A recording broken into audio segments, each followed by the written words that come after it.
I found out that my parents opened up several credit cards in my name while I was away at college. Now they want me to either file for bankruptcy or be kicked out. I chose to file charges. I guess this is a lesson in paying attention to my finances. After finishing my freshman year of college, I returned to my parents' house for the summer. My mom made it a habit on Monday/Tuesday to ensure she got the mail before I had a chance, even running from the kitchen on Tuesday to ensure I didn't get it as I was expecting an Amazon order. Today, the mail came early, and a letter from a collection agency was addressed to me. I only knew it was a collection agency once I opened it and discovered I supposedly owed nearly $5,000 on a Capital One card. I had no idea I had ever signed up for a Capital One card. Once I got done freaking out, I called my dad at work and asked him what to do. It was weird when he said to talk to my mother about it. He seemed unhappy, but I didn't think much of it. Once my mom got home, I asked her about it, and she said she and my dad opened up a few credit cards in my name for household expenses. She said I owe around $10,000 to 3 different credit card companies. I checked my credit, and I owe over $15,000. We ended up having a huge argument about it, with my mom saying her parents did this to her when she was 18. She said that I could file for bankruptcy and that it wouldn't hurt me because I wouldn't be trying to buy a house for several years. I'm interested in a government-related job,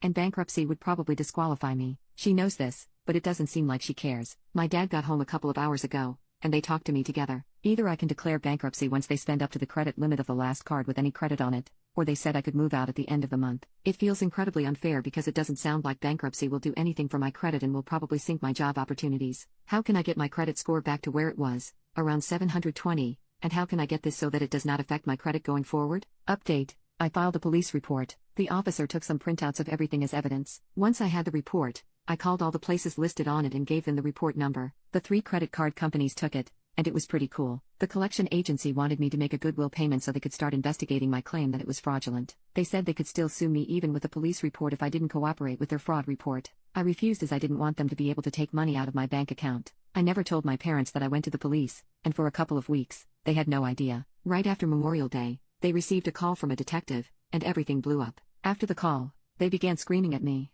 and my dad started throwing my things out of the door. I called the police at that time, and they showed up and told my parents if they wanted me to leave, they would have to evict me. I came home from work the next day, and the locks were changed. I called the police again, and my parents refused to open the door and said all of my stuff was at my grandparents' house. I received another report number for the unlawful eviction, which I was told was a civil issue, and got my stuff from my grandparents. Luckily, I have a friend with a few spare bedrooms, and she said I'm welcome to stay with her for a few months. I'm scheduled to move into my place in about a week. Once I get a full tally of the total cost of everything included in moving, I'll be filing a civil lawsuit against my parents for unlawful eviction. I was told by the same detective that my parents didn't seem very truthful about anything, and the state's attorney's office will be in contact with them in the next few weeks regarding identity theft charges. He said he believes they will likely prosecute as soon as this week. If that's the case, they, or more likely just my mom, will be issued a warrant and have to spend at least a night in jail.